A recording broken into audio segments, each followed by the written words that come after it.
Melyek a legfontosabb azonnali teendők, amit meg kell tenni a civil szervezeteknek, egyesületeknek, alapítványoknak?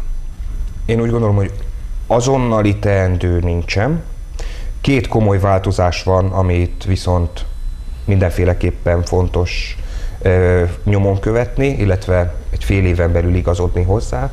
Egyrészt az, hogy ugye ettől az évtől kezdődően minden év május 31-éig le kell adni a pénzügyi beszámolót és az ahhoz mellékelt közhasznúsági mellékletet minden civil szervezetnek, tehát egyesületeknek és alapítványoknak, illetve ami még fontos változás az az, hogy ettől az évtől kezdődően, tehát 2012. január 1-től a közhasznú szervezeteknek kettős könyvitelt kell vezetniük. Igen, tehát ez már január 1-től vonatkozik minden civil szervezetre, csak a közhasznú szervezetekre. aki közhasznú akar lenni.